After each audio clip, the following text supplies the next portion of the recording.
Well, what's really interesting is anytime we judge others, it's actually a reflection of a self-judgment. Ever heard the saying, all judgment is self-judgment? Okay. Hello. Welcome to the Business of Happiness podcast. I'm your host, Dr. Tarryn MacCarthy, and today is going to be a great day. Today is always an opportunity to experience a phenomenal day. It's true. It's true. You might not feel that way. You might hear me say that and think, oh my gosh, toxic positivity. But let me tell you that we create our own happiness, my friend. And we get to create our own reality. Amazing to hear. And maybe you are somebody who has always put everyone else ahead of you. Maybe you've put yourself last, dead last your whole life. You have been a people pleaser who wants to create happiness for everyone else around you, making sure that everyone else's needs are met before yours, compensating for everybody else all the time, supporting them, being there for them, being available every moment of the day to jump at a moment's notice, feeling responsible for everybody else. And today, we are finding out that people-pleasing is a fear response. Drum roll, please.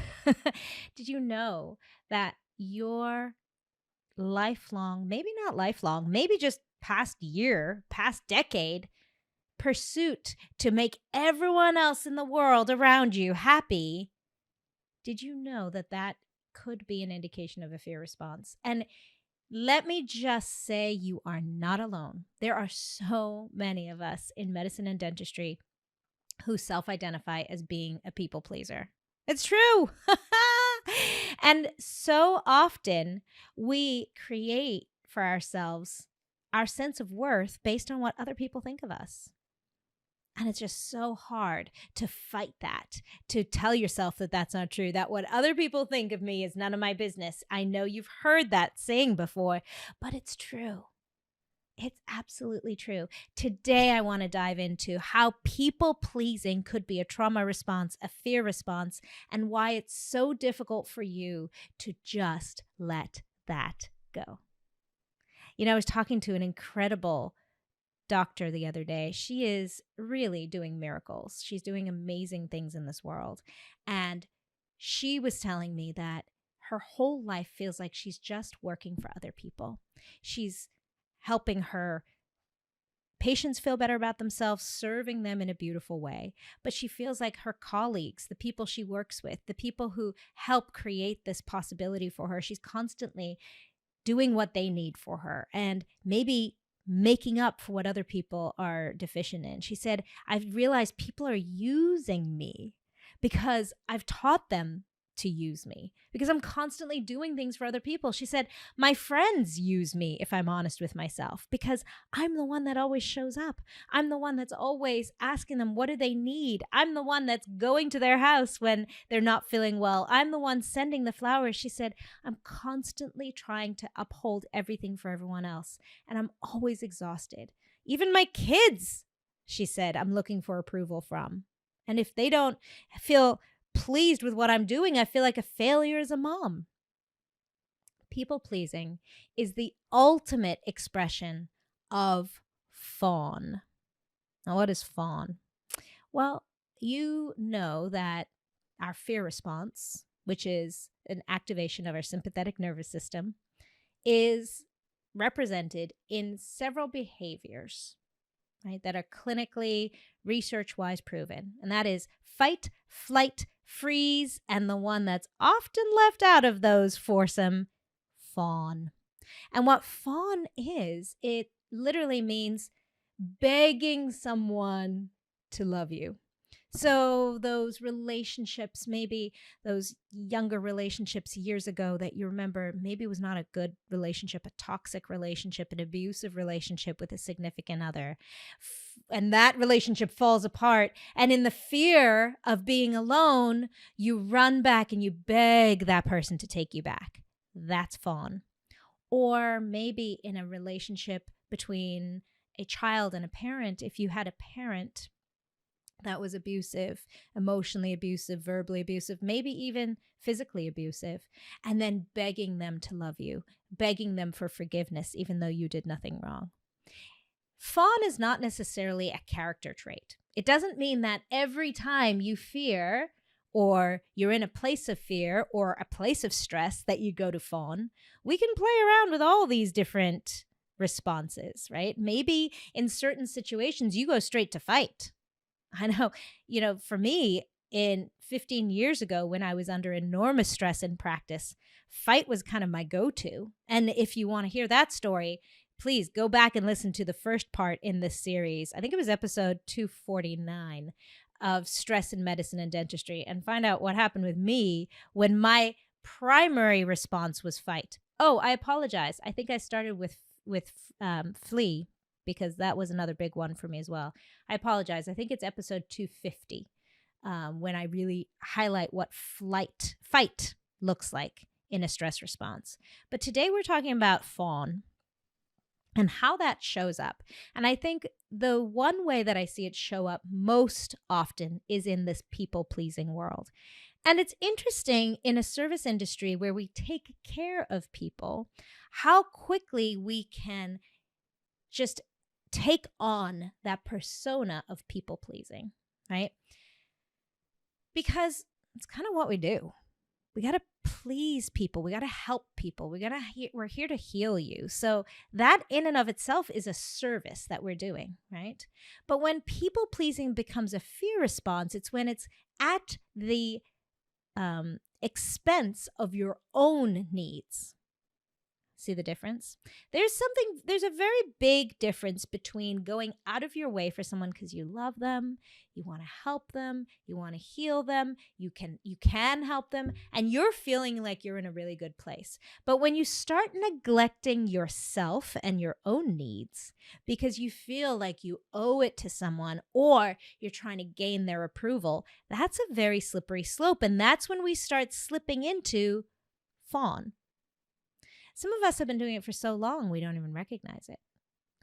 As business owners, we feel a deep sense of need to have people like us, right? We got to sell our product. We got to get people in the door. I got to make you like me. So I'm going to do everything I can. And what that sometimes can look like is opening your practice on a Saturday when you really do not want to be working on Saturdays. Saturdays are the day that you spend with your family or take care of yourself, but you find yourself pleasing the world in hopes that they'd love you back because of the fear of people not coming in the door. Or maybe fawn can come across as giving away your services for free or giving such enormous discounts. When I first started out in practice, everybody got a discount. We had discounts for first responders, discounts for students, discounts for teachers, discounts for family members, discounts for friends of friends. I mean, everyone who came in my door, you probably in those first few years got a discount. That was also an example of fawning, begging people to like me because of the fear that they wouldn't. And those fears could be in so many different places. Primarily, our fears are founded in not feeling good enough, right? That's a really big fear. When we do that as bosses, as leaders of our teams, we're often begging our team members to love us more and feeling inadequate as a team leader. That might come across as giving away to your team. I mean, for me, I remember doing that as well. Making up, compensating for other people not doing their job and me just coming in behind and doing everything for them, or taking up the slack when I was exhausted, staying late after work to do other people's jobs for them, just in the hopes that they'd stay with me, the fear that I might not be a good enough leader.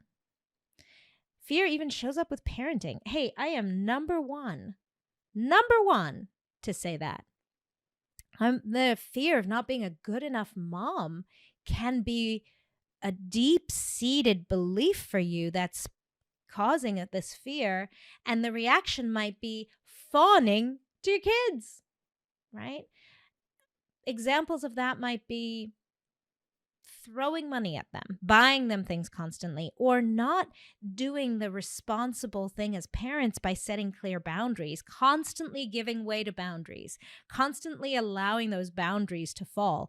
And we know intellectually that children don't feel safe when we let go of boundaries, when we don't create stability and certainty and safety for them, when we just make rules and then fall back on them or give in to them. Children don't feel safe in that environment. We know that intellectually, and yet we find ourselves fawning, pleasing, trying to people please. Maybe even in your friend group. I mean, historically, maybe you were the one that was always available to your friends, even if it was when you really needed to be doing something else for yourself, or feeling like you had to always show up a certain way. Feeling unable to be yourself, feeling unable to be authentic is a key indicator of this fawning behavior. You know, when you feel like, I just need to be someone else. Like, I don't feel good enough. I'm not confident enough in who I am. And every time I show up, I'm actually wearing this persona. Maybe going to study clubs or going to conventions or conferences, you realize, yeah, I don't know who that was. That wasn't authentic me. And that can be a source of deep unhappiness for us when we're constantly wearing a mask. But a really good sign that maybe you're in fawn, fight, flight, freeze, or fawn, in a fawning behavior as a fear response. Maybe it comes across as feeling afraid to say how you feel, right? Maybe being open and honest in relationships, in personal relationships or professional ones. But that fear of, I just can't say the way I really feel. I got to say it this way, or maybe not say it at all. That is an indicator of fawning behavior. Hey guys, I'm interrupting your podcast episode to let you know about an incredible new program that I'm launching in January of 2023.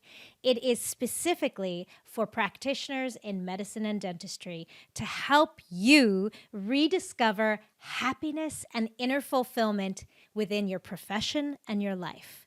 I remember what it was like for me when years ago I was so depressed and anxious and feeling like I had created and built a treadmill I just couldn't get off of, pushing through every day and wishing my life away. This program is the how of how to find happiness in your practice and in your life, because we know that when we feel good, that's when we can do good. Check out thebizofhappiness.com/radical happiness, or click the link in the show notes. I cannot wait to see you there. Putting other people's needs ahead of your own is most certainly the biggest one. And, I think we do ourselves a disservice in our profession to constantly be admiring and wearing a badge of honor of quote unquote martyrdom, right? Either it's this push-through mentality or it's the self-sacrifice mentality. And what's so interesting is you can even tell in your own words if that's something you've been doing by how you judge others. What? Okay, hold on a moment. Back this ship up. Freudian slip there for a moment. Back this up for a moment. What do I mean? Well, what's really interesting is anytime we judge others, it's actually a reflection of a self-judgment. Ever heard the saying, all judgment is self-judgment? Okay, let's go a little deeper. If you've ever heard yourself say, I'm so dedicated to my job. I show up no matter what. I go out of my way for people. I sometimes put my needs aside because I'm showing up for others. I care that much. Why can't I find team members who are the same way, who are as dedicated, who are willing to come in on the weekends like I do? I stay late, I show up early, I'm very dedicated. That's the expectation I have for myself. Why don't I see other people doing that? Or what's going wrong with this generation? They just don't have the same level of dedication. We start creating a badge of honor around people pleasing and fawning, because it's actually something that we recognize in and of ourselves that's not serving us. We start judging other people who are not doing the same thing that we are. That's a key indicator that maybe that's a part of yourself you need to take a closer look at. When we start expecting it of others, when we start noticing, wow, I'm really different from the rest of the world here. I'm really dedicated. I put other people's needs ahead of my own. I put my kids' needs ahead of my own. I put my patients' needs ahead of my own. I will be there for you. But if it's at the cost of your own needs, now we start eroding from our happiness. And when we're not living an empowered, happy life, how can we possibly be our best selves? How can we possibly? Just for a moment, close your eyes and imagine the woman or man or non-binary person who is feeding themselves the words constantly all day. I'm not as important as everybody else. My patients come first. My children come first. I come last. I am not worthy of being the most important person in my life. I have to always be there for everyone else first. That is why people love me. That is why people appreciate me. I never put myself first. Now imagine the man, woman, non-binary person who says, I am worthy of love. I am worthy of happiness. When I feel happy, when I put myself first, I fill up my own cup so much that it flows over into the people around me. When I take care of myself, I show up fully for my patients. I show up fully for my children. I can use my analytical, creative, compassionate mind and heart because I know that I am worthy of it. I know that my heart is worthy of it. I know I am smart enough. I am capable enough that I can take care of you because I've been fueling myself all along. Now I want to show up for my patients. I've created this time and space. I am going to be there for you because guess what? I don't need your approval. I've already given it to myself. I can take care of you independent of needing your approval. Oh my gosh. Suddenly, the whole idea of unconditional love takes on a whole new meaning, doesn't it? Imagine a world where you didn't have to fawn, where you didn't have to please the people around you, constantly trying to gain someone else's approval, constantly trying to appease and support others because that's how you receive love, constantly trying to make sure that everyone around you can depend on you and that you'll be there no matter what. Imagine a world where you didn't have to do that, where you could just take care of yourself, where you could just be yourself, show up as yourself unapologetically to those meetings, to those engagements with colleagues, to your children, to your spouse, to your significant other, to your patients. Imagine that you could just be yourself all the time, and that self was so fulfilled that it oozed love and compassion and patience. And you didn't have to go out of your way to be available on Saturdays or evenings because those are the times that mattered to you to be home for yourself, that you could take delicious vacations that felt amazingly indulgent and abundant because it felt so good to fuel yourself, to put yourself first, that you could say no easily and comfortably. not because you're hurting anybody, but because you're maintaining those boundaries and the self-love you have for yourself. And in doing so, you receive more love. That more people in the world recognize, wow, she really has her you-know-what together. Look at her. She's just always in a space of calm and just fulfillment. She loves what she's doing. She loves her family. She loves being available to her patients. She loves leading her team, and she does so from a place of authenticity. Doesn't that feel different? Doesn't that feel amazing? Just to envision that possibility, because I want to tell you it is possible. It is possible. Because if you've ever heard yourself say, is this all there is to life? Literally, I came on this journey to be a dentist, or I came on this journey to be a doctor, and I thought I was going to be living in a world of incredible happiness. And is this all there is? Because I feel like I'm just serving everybody else all the time. And I've even lost myself. I'm not even showing up as myself.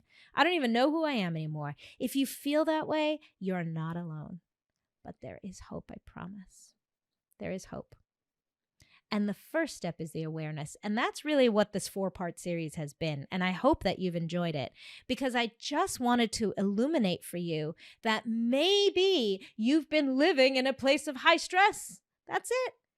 Stress causes us to do these things, to be in fight, flight, freeze, or fawn. And we just accept that that's the way it is. We just say, that's the way it is. That's the way the system is, or we blame the system, but you have so much more power in you. You have so much more power in you. It's time we stopped giving away our power to the quote unquote system, or the insurance companies, or the education. Take back your power. Take back your power. Give yourself those incredible, strong legs to stand on to take back your happiness. It is possible, and I am living proof of it, because I was in that place, my friend, where I felt like a victim of my circumstances, even as a dentist, even earning a lot of money, even having a practice, even as a mom, even having everything that society says that should be success, having enormous privilege. I still felt miserable, and I pulled myself out of it, and I would love to show you how. I would love to show you how, because it's possible. And the secret really is within you. That's it. That's it. So if listening to this episode, you're recognizing, oh my gosh, I think I'm in Fawn. I'm in Fawn, and I never realized that fawning, people pleasing, is a fear response. I'm in fear. I'm in stress and overwhelm and burnout. Then I would love to invite you to join us in Radical Happiness for Practitioners. So I created this program. It's a 12-week program. It's specifically for professionals in medicine and dentistry. And I poured my heart into it for you. Not because I need to people please, but because it comes from a place of enormous, enormous love and radical self-acceptance and radical understanding of the human psyche. So what makes this program different really is it's not just a bunch of positive affirmations, but it really is understanding and recognizing what those practices are to get into our subconscious understanding. Because if you're not feeling good enough, I don't care how many times you tell yourself a day, I'm good enough, I'm good enough, I'm good enough. You need to support yourself from the subconscious. So that's where we go, my friend. And it's specifically for medical and dental practitioners, because I believe deeply that when you feel good, you can do good. That when you feel great about yourself, when you are taking care of yourself, when you're living a life of radical happiness, hence the title, you can be the best practitioner. You can be the best doctor. You can be the best parent. You can be the best significant other. Right? And doesn't that make so much sense? So if you're listening to this and you're realizing, yeah, I want to know more. I want to know how to let go of this people pleasing forever. I want to understand how to face those fears, how to face those stresses in medicine and dentistry. join me on Radical Happiness for Practitioners. And I'd love to welcome a conversation. If you're not sure what it is, I'm going to leave the link to Radical Happiness in the show notes. But you can also find it if you're driving, www.thebizofhappiness/radical happiness. There you go. Or check in with me. Let's have a call. Let's jump on a call together. I'd love to chat. I'd love to see if this is something that would serve you.